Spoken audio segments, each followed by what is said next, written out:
Come in. Welcome. I am E.G. Marshall. Welcome to the sound of suspense, to the fear you can hear. For the next 52 minutes, I will be your trainer. I say trainer because we are concerned with a horse, a remarkable, powerful stallion who not only runs, but who thinks. And what does he think about? In our spine-tingling tale, he will think most about revenge. Go, Spartacus, go! You'll find him. You'll catch him. And when you do, he's yours. All yours. Emily! Emily, here I am! See him, Spartacus. See him. I'm here, Emily! Get him. Go, get him.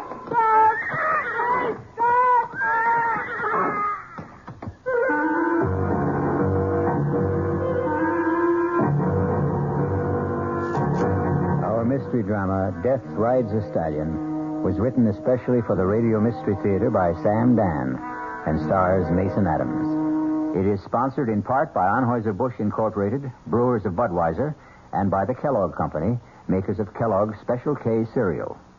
I'll be back shortly with Act One.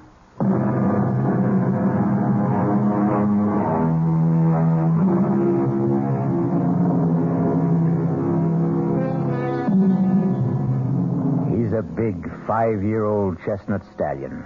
He's in the prime of his glorious life. He has fire in his eyes and steel springs in his legs. The powerful muscles ripple beneath his shiny, velvety coat. And he also has a mind of his own. He's a rebel who acknowledges no master. That's why he's called Spartacus. But if he has no master, he does have a mistress. A slender, freckle-faced girl named Emily. And he will respond to her slightest touch, her softest whisper. Whoa, Spartacus. Right here. Steady, boy. Steady. Good boy. Listen, Spartacus. Here he comes now. Here I am, Frank. Oh, good morning, Uncle Harry. Oh, morning, Emily. Do I detect a faint tone of disappointment? Disappointment? Oh, why, Uncle Harry, you're my favorite human being. Oh, I have the impression that you were expecting someone else. Who, me? Well, I wasn't expecting anybody. Oh. Look, I don't say that Lollygag here is in a class with Spartacus, but we challenge you to race. Well... How about here to Parsons Creek? Now? Unless you just want to stand around all day.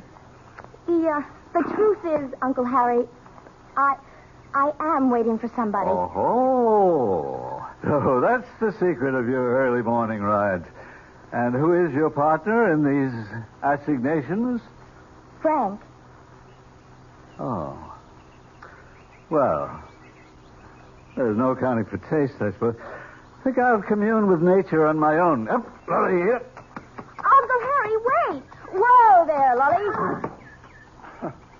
Emily, if everybody listened to you the way the horses do, you could rule the world. Uncle Harry, do you know what I think? No, ma'am, you're too deep for me.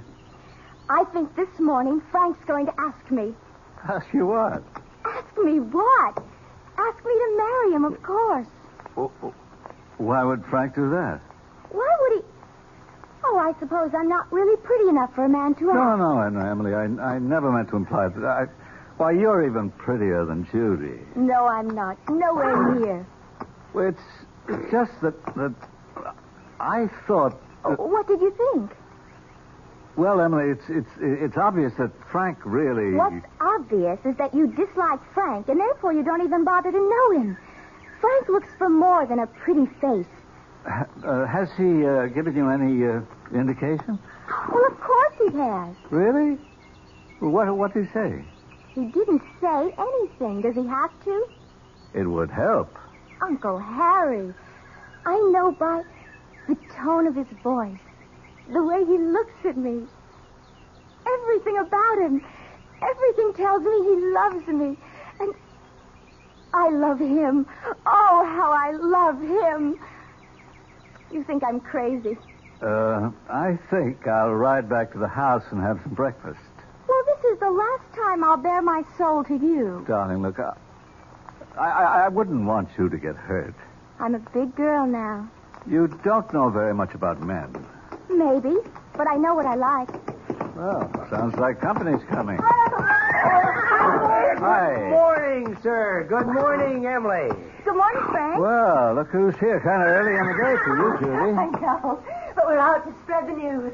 What news? Oh, Emily, darling, it's only right that you should be the first to know. After all, you introduced us. Frank and I, we're engaged. And we owe it all to you, Emily. We owe it all to you. And I want you to be my maid of honor. Now, promise. Oh, Emily, darling, I'm so happy. I'm so happy. Judy and I'll never forget what you've done for us, Emily. Can you believe this wild man? This fantastic Frank? He asked me just 5 minutes ago. I mean, I've been proposed to in my time, but never on horseback. It's another Judy Montgomery. Fabulous first. Frank, let's ride back to the house and tell Mother. See you. Go, boy!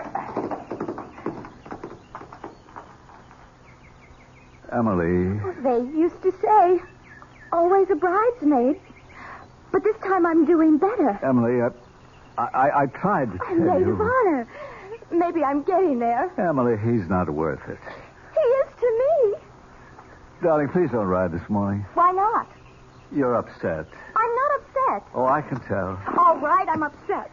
Emily, you'll get over it. I'm over it now. Emily, dear, one day you'll meet... I'll never get over Emily, it. believe me. Let's go, Spartacus. Go. Oh, Emily, wait. Emily. Go. Emily.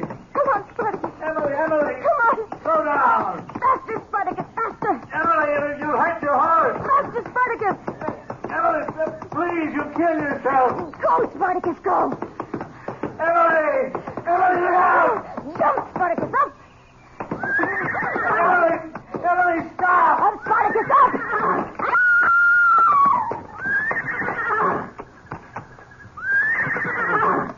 Emily.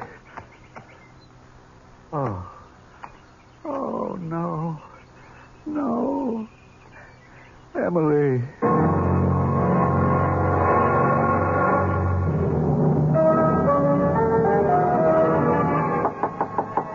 Come in.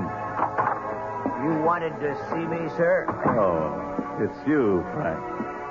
Yes, sit down. Thank you. Wait till I shut off this music. Oh, let it play. It was her favorite Rhapsody. So it was. Oh, how are the ladies? Well, Judy and Mrs. Montgomery have gone to bed. It's been a terrible ordeal. But with the coroner, why was all that necessary? You have to establish the cause of death. Well, wasn't it obvious? What a thoroughly obnoxious man. Why did he have to ask so many questions when he knew from the start that his verdict would be accidental death? There isn't anything that I could do about it. But I disagree with the verdict. Well, what other verdict is possible? Murder. Murder?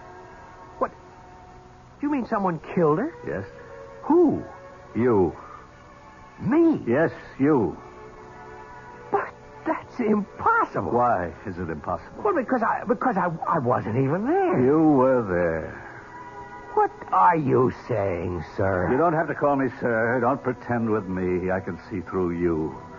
You're a young hustler on the make. You have no right to accuse me of You it. used Emily to get to Judy.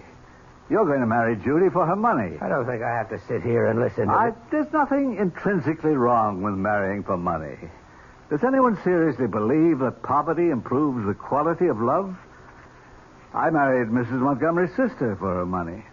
Yes, I married her for her money. She married me for my looks, and both of us knew it. And we've had a perfect marriage. But you're a scoundrel, and you won't even give Judy her money's worth. Now, look here, sir. I said don't call me sir. You can relax with me. Don't be afraid. Even though every word I say is true, I couldn't prove any of it. None of it's true. You accuse me of killing Emily. That's a lie. You say I was there. You know I wasn't there. I was with Judy. We were riding back to the house. You know it for a fact. Have a drink. I don't drink. Don't say it so smugly. You have other vices that are worse. I say you were with Emily. I was No, not. don't interrupt. Since the very day you met Emily or arranged to meet her, you've been with her always. I think you're mad. That's my saving grace. But to say that I was with Emily when you You know... were with her as far as she was concerned. I don't know what you're talking about. So few. So few girls like Emily in the world. Oh, what a shame that you had to waste one of them. You knew that she was in love with you. Well, love, I'd say it was a crush. Girls like Emily don't have crushes. They fall in love only once, and it's forever. She was in love with you, and you know it. Admit it. What is this, an Inquisition? I don't have to put up with Of course you don't, but don't try my patience either. I'm doing this for your good. For my good? Make it difficult for me, and I'll wash my hands of the whole business. Why do you say for my good? If she fell in love with you of her own accord, well, that's a tragedy, but it's her tragedy. But if you made her fall in love with you, you're guilty of murder. Why? Because you knew it would kill her. The fact that you were only playing with her would kill her. The fact that you were only using her would kill her. All right. Maybe I did lead her to believe that I was in love with her. And it's murder in the first degree. Premeditated. I didn't know she'd take it this way. You knew. You knew it would destroy her one way or another. Okay, Harry. I killed her. That's what you want me to say, isn't it? Yes. Well, maybe she'll forgive you. Come on, Harry. That's unworthy of you. Sure, I killed her. And you know why it doesn't destroy me?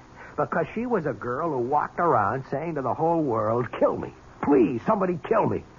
She was so trusting, so naive. Anybody could have broken her heart. Anybody could have betrayed her. Nobody has a right to be that defenseless. I was just a guy who happened along. Yes. Well, despite it all, she'll forgive you. Sure, Harry. Don't humor me. She loves you. And when she loves forever. A little thing like death isn't going to stop her.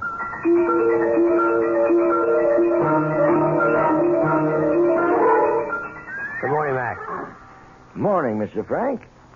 You going to ride? Who do you want? Spartacus. You do, huh? Saddle him. Saddle him, the man says. What's the problem? The problem's right there in the corral. You can look at the problem. You can listen to the problem. You want to ride Spartacus, Mr. Frank? You go in there. You put the saddle on him. How long has he been acting up? More than a week now, since we lost Miss Emily. How long can he go on like that? Oh, for another 5 minutes. Or for the rest of his life. Poor Spartacus. He's kind of in mourning, that's all. Oh, Miss Judy said she'd wait for you at Parsons Creek. I got Bolivar saddled up.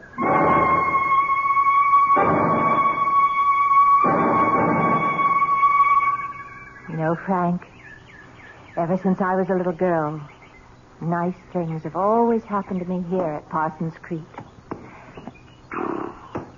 You're not listening, Frank. Judy, darling, I wait breathlessly for each word. No, your mind is somewhere else, and I won't have it. I want all of your attention. Now, what have you been staring at for the past few minutes? Judy, look straight ahead toward that clump of birches at the edge of the field. Why? There's a horse standing there. I don't see anything. Big chestnut. If I didn't know that Spartacus was back in the corral... Have you had breakfast? No, but that doesn't... It's the most important meal of the day. You're probably seeing things because you're faint with hunger.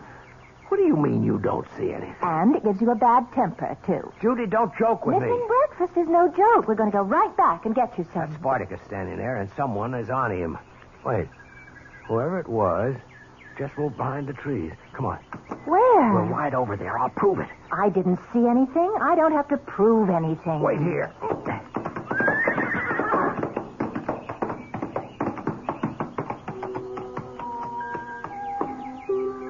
Good morning, Frank. Where have you been all week? Emily. I've been waiting for you here every day. You're not angry with me, are you, Frank? Emily. Where would you like to ride this morning? You know, I never did thank you for that piano rhapsody. It was so thoughtful. Come on, boy. Let's go, Bolivar. Frank, don't go. Don't go, Frank. Ready to go back for breakfast, Frank? Yeah. Well, was anybody there? Oh, no. There was nobody there. Nobody at all.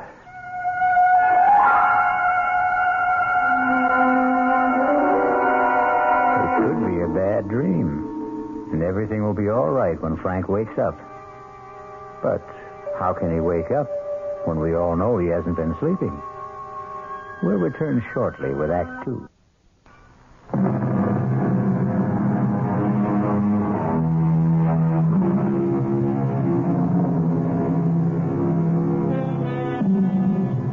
And now, Act 2 of Death Rides a Stalion. Frank has gotten over the shock of seeing and hearing a dead Emily, but not completely, it seems, as he has breakfast with Judy. More coffee, Frank, darling? Thank you. You know, you weren't exactly filled with chatter and high spirits this morning. Sorry, Judy. You hardly said a word, all during our ride. I guess you're right. I should never skip breakfast. Oh, no, that isn't true. You should always skip breakfast, or you'll wind up fat as a pig. The wit and wisdom of Uncle Harry. Morning, sir. And how are the true lovers this morning? Oh, I'm fine. Frank is a bit gloomy, though. I'm not gloomy. Yes, I would say you are. I'm an expert on gloom. I was once engaged to a boy. Do you remember him, Uncle Harry, the tall, blonde? The one whose father owned all that oil? No, he was a redhead. The blonde's name was George something or other. Oh. Anyhow, he was undoubtedly the gloomiest human being east of the Mississippi. Well, Frank, what's the problem? There isn't any problem. Frank's been seeing things. Is that a fact? Now, Judy. Now, Frank, don't deny it. He was actually convinced he saw Spartacus out riding this morning. Spartacus? And somebody was on him. Whoa, that's remarkable. Not to mention impossible. In the first place, nobody's been able to ride Spartacus since poor Emily. And in the second place, Spartacus hasn't left the stable in all that time. Who was supposed to have been riding him, Frank? Look, the whole thing was a kind of a hallucination. Now, please forget it. All right, darling. Will you be judge at the competitions this year, Uncle Harry? Well, is it still on? After all, darling, we're in mourning. Oh, would Emily have wanted us to call off the show? What better way is there to remember her? Poor child. Frank, do you think that we should... Where's Frank? Well, he was just sitting here. Where'd he go?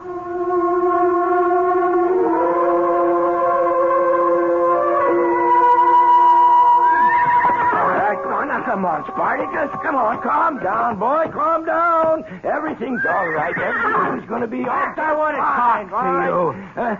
Oh, good morning. That's Spartacus. Still can't do a thing with him. You don't have to play that game for me anymore, Mac. Game, Mr. Frank? Tell me the truth, or I'm going to beat it out of you. You raise your hand to me, and I'll be forced to break your jaw. Nothing the matter with Spartacus. He was out riding this morning. Well, that's news to me. Who's paying you off? Mr. Frank, that jaw of yours is starting to look like a good target. You saddled Spartacus after I left here. I saw him. He was near Parsons Creek. Oh, you ain't well. You want to sit down? I'll get you a glass of water. Now, just get sit your down. filthy hands off me. Frank, what's the matter? Nothing is the matter, Judy. Mac? I think the sun's a little strong this morning, Miss Judy, and you know these city fellas, they never wear hats. Frank, you don't look well at all. I'm fine. Now, listen, darling, listen to me. I'm going to call Dr. Stone. I don't need a doctor. Yes, you do. You do. I don't want to hear another word. You just go to your room and rest.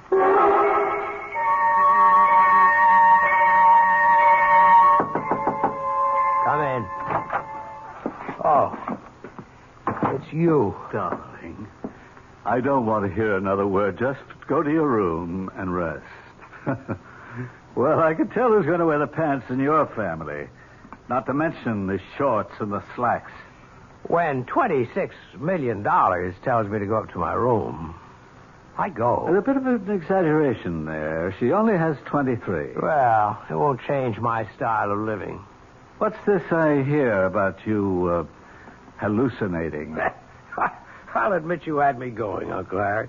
I had you going? For a minute back there, I believed. Oh, did I ever believe What did you believe, Frank? I believed, and listen to this, I believed that the dead return. I believed that I actually saw Emily sitting on horseback, sitting on Spartacus. Oh, of course it was your imagination. No, it wasn't. You mean she was sitting on Spartacus? Let's say somebody was sitting on Spartacus. Somebody you hired, an actress made up to look like Emily. Why would I do a thing like that? Because you know I hate your guts. Oh, come on, Frank. You don't really. Oh, I do. And once I marry Judy and start assuming some control around here, you will be thrown out on your ear. Frank, you wouldn't. And you can either starve to death or you can find somebody else to sponge on. Oh, I see. That's why I'm trying to drive you crazy. Exactly, but it won't work. Yes, I could have hired someone to impersonate Emily, but I could never get her on Spartacus. That horse is completely unmanageable. I think you're bribing that fool down at the stables. Oh, don't let that pose of his throw you. He's far from a fool. Actually, he's a physicist. You plan to put this girl, this actress, on Spartacus, and my vivid imagination would then do the rest. He just realized one day that live horses were more interesting than dead mathematics. Oh, I blew it this morning. No question about that. I panicked. I lost my cool. First, when I actually thought it was Emily. Second, when I tried to put muscle on that moron at the stables. Frank, believe me, his IQ is higher than yours. I lost points with Judy, but it'll never happen again. Sorry to end your fun so soon, Uncle Harry. Come in. Frank, darling, I came by to check. Has he been resting, Uncle Harry? Oh, yes. He's been as good as gold. My darling Judy, won't you believe I'm all right? You didn't look all right, and you didn't sound all right just a little while ago. I'm fine right now. I'm just fine. Oh, that's good, darling. Because we're having dinner with the Farringtons. Oh, Judy, he's such a bore. Oh, of course. But he has one of the biggest stock brokerage firms in the country. We were talking about making you vice president. Judy, I'm not interested. Frank, darling, you'll have to do something. I don't know anything about... And there's no reason you can't learn. Now, Uncle Harry knows all about finance. Let him teach you. Will you, Uncle Harry? Oh, gladly. I'll pop in again soon just to check on you. Does she know your plan to assume control after the wedding? Don't you worry about me. I know how to handle women. Well, Judy has all the money, but you know you'd have been much happier with Emily.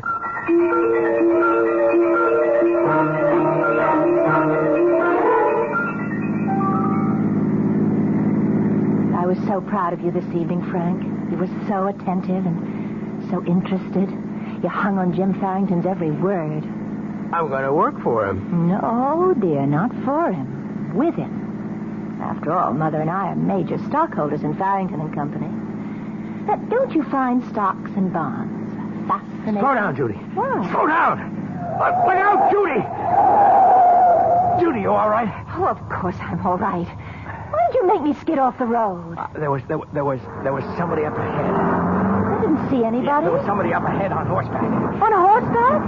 At 11 o'clock at night? I could have sworn. Now, maybe it was the shadows. Oh, you have this thing for people on horseback, Frank. I'm never going to get out of this ditch. We're less than a mile from home. Let's walk.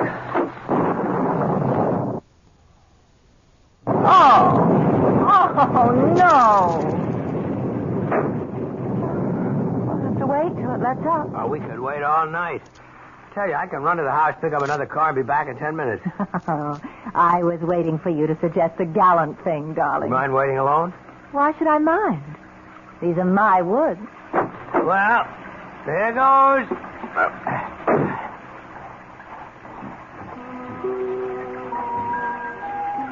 Hello, Frank. What? Emily. Poor Frank. You're getting soaked. Climb up. Ride with me. Emily, what do you want? I want you to come with me, Frank. Where? Where we can just be together all the time. Just you and me, Frank. You love me. This is some kind of trick, but it isn't working. Harry, he hired you. No, Frank. I'm Emily. Really. When I saw you this morning, you mentioned the piano rhapsody. Harry knew about it. He coached you. No, Frank. Only you and I know about the day we met. Only you and I. Excuse me. I think this is my seat. Oh, My ticket stub says R1. So does mine. Hey, look at the date on your ticket. It's for tomorrow. Oh. Well, look, you take the seat anyhow. Oh, but I couldn't. I insist. Now sit down and enjoy yourself. And we met in the lobby at intermission. And you bought me a lemonade. And when I said my name was Emily Montgomery, you said... Of the Montgomerys? Well, yes, that's what we're called. Hey, I had no idea I was buying a lemonade for an heiress. Oh, I'm not an heiress. My stepsister Judy has the money.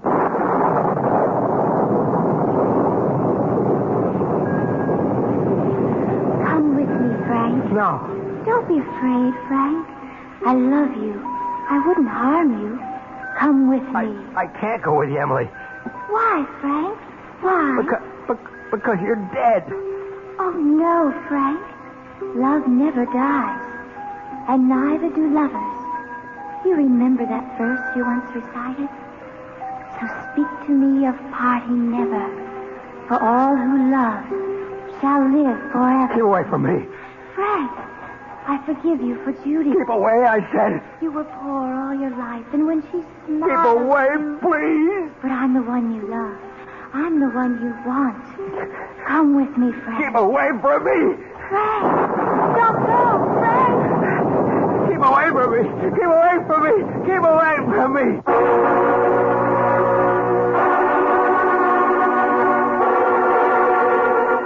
And so, we have here a man who is sprinting down a country road at midnight, in a pouring rain, shouting, "Keep away from me." And his urgent plea is directed to a dead young lady. And yet, 12 hours ago, he was convinced that the dead do not return. We'll return shortly with Act 3.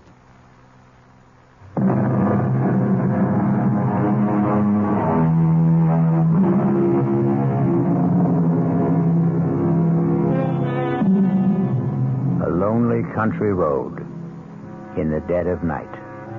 It can try the souls of the most practical of men. Pragmatic, sensible Frank is now terrified, delirious Frank. Keep away from me. Keep away. Keep away. What? Lie back, Frank. Lie back and be quiet. What? How did I get here? What am I doing in bed? Judy found you lying on the road unconscious. I waited in the car for almost an hour. I thought you'd taken this as an excuse to run out on me. Oh, Judy, don't say that. Darling, now don't excite yourself. No, I'm fine. I'm okay.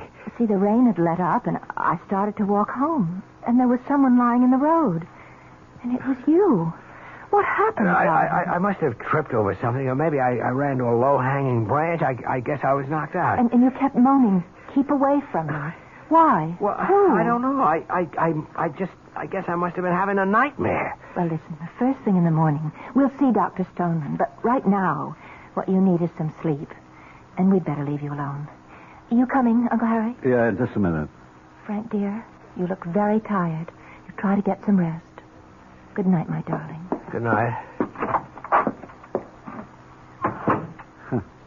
So, you were running, you tripped, you fell, you were knocked unconscious. Oh, no.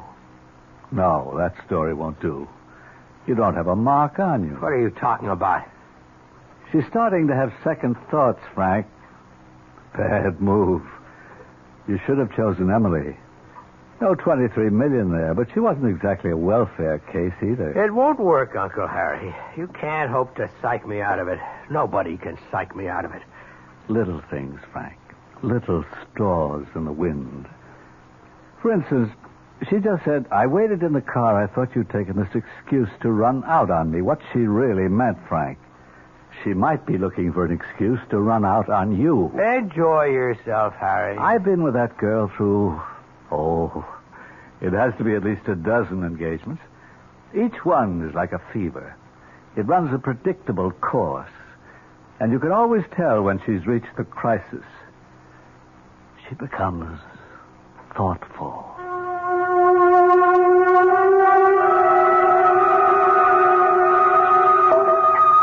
Pour you another glass of wine, dear.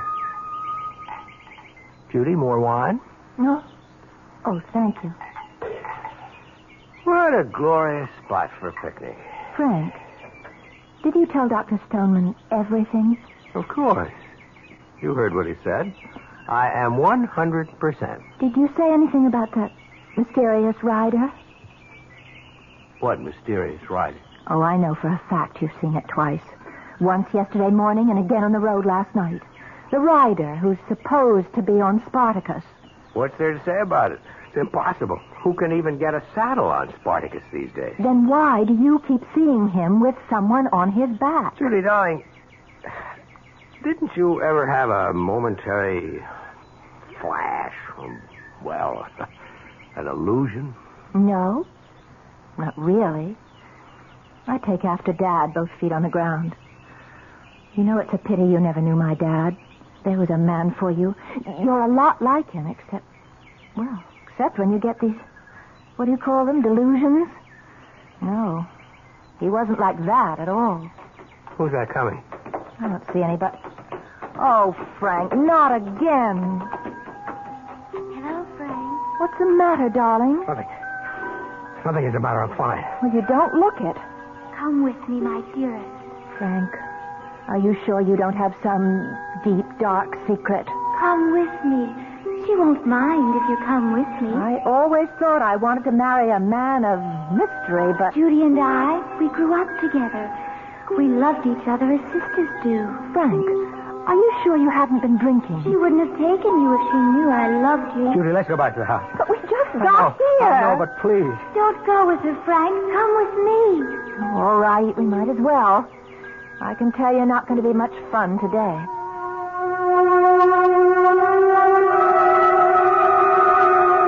Good morning, Mr. Frank. Do anything for you? Mac, Spartacus has been here all morning, hasn't he? This time you don't have to take my word for it. The vet's in the stable. He's been here all morning. Ask him. Want me to call him? No, never mind. Hey, you look nervous, Mr. Frank. You ought to get some rest. Yeah, sure. The vet's been here all morning, and so is Spartacus. Why do you keep asking? How long will it take you to saddle Spartacus? The way he is now? Forever. I'm going to ride Spartacus. Mr. Frank. Now, that is a damn fool thing to do. If you won't saddle him, I will. I tell you what, Mr. Frank. This is a bad time. Toward evening, he kind of simmers down a bit, and that's the best time to try. Right now, he'd kill the both of us. That's 5 o'clock. Oh, I'd say 5 o'clock's just fine.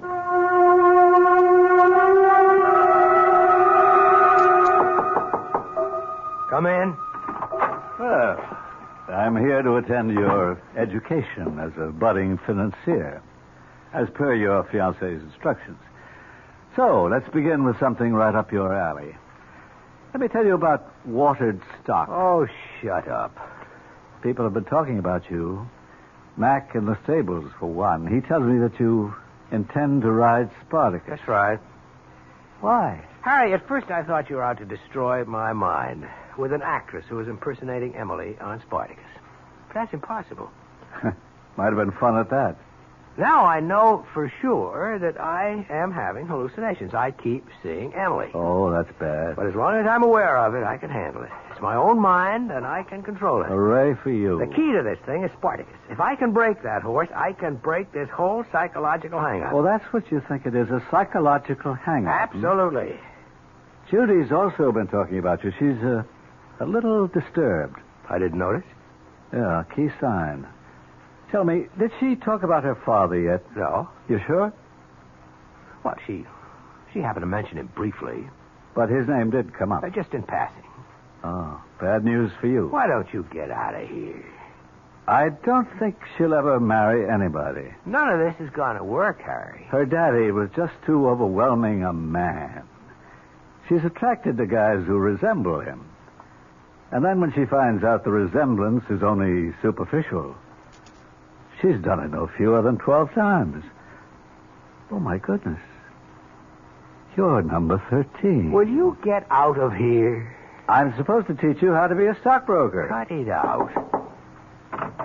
Well, here you are, you two. Hard at work, I hope.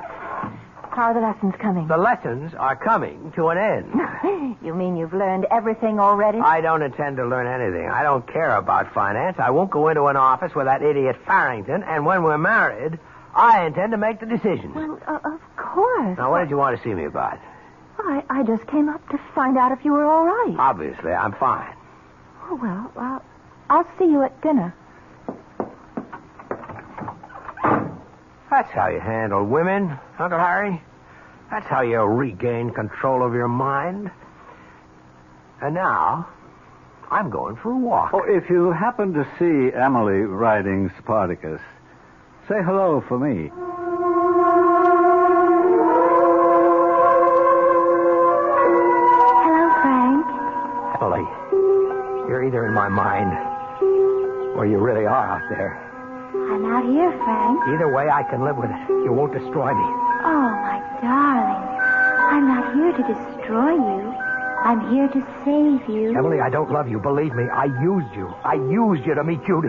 No, Frank, that's not true. You love me. Some stranger. Something. Someone who's alien to your very nature was attracted to Judy. Oh, Frank, she won't marry you. She doesn't love you. She will marry me. I've come for you, Frank. We'll be together, always. Go away from me. Speak to me of parting never. For those who love shall live forever. Emily, I don't want you. Yes, you do. Oh, how badly you want me. How you need me. I can live with this. I can keep seeing you and talking to you. It won't destroy me.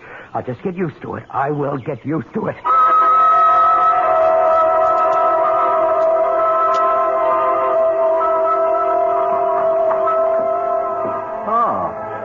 Back so soon, Frank? Have a nice walk? Of course. Thought Judy'd be here. Wanted to find out what the plan was for dinner. Aren't you the newly appointed planner? No, not when it comes to dinner. That's a woman's prerogative. Well, Judy isn't here. Where'd she go?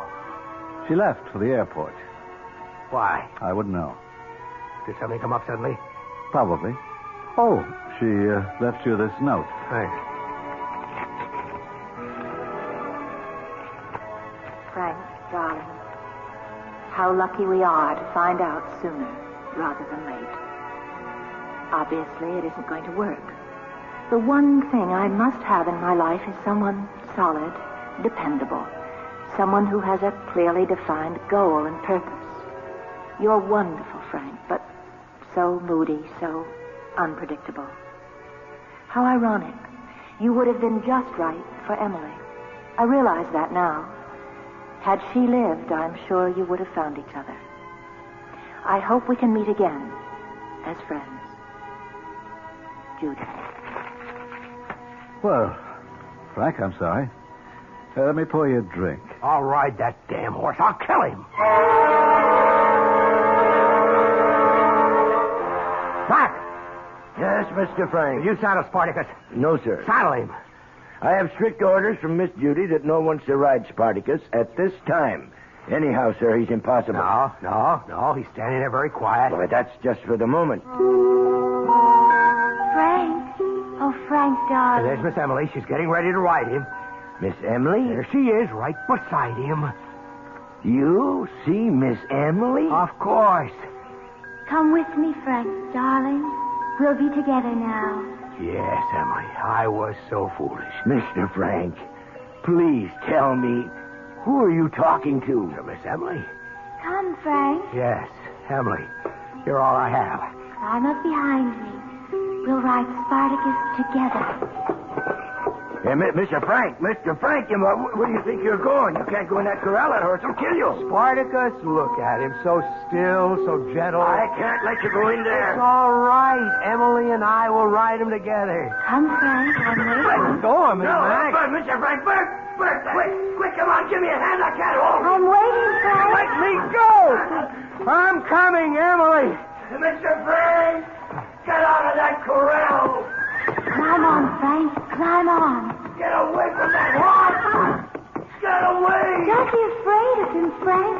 Climb on. Don't touch it, Mr. Frank. Back away. Here. Let me help you. Take my hand, Frank. Take my hand. Yes, Emily, yes. Don't touch that horse. Don't be afraid, Frank. Emily, give me your hand. Emily, where are you? Emily! Emily, help me! Help me! Mr. Frank! No!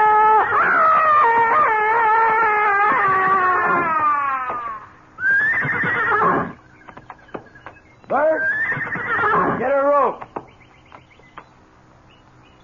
Jerry, call an ambulance.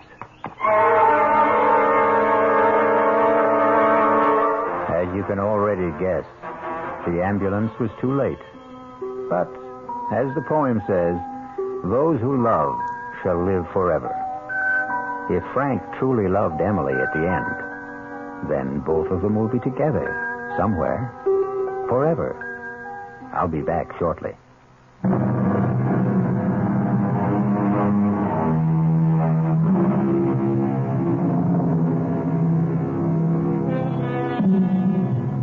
Do you believe the story of Spartacus? Well, maybe you should, because whenever we vouch for something, we say it's from the horse's mouth. That's because everyone knows that horses never lie. Our cast included Mason Adams, Marion Seldes, Paul McGrath, Barbara Worthington, and Harry Belliver. The entire production was under the direction of Hyman Brown. This is E.G. Marshall inviting you to return to our Mystery Theater for another adventure in the macabre.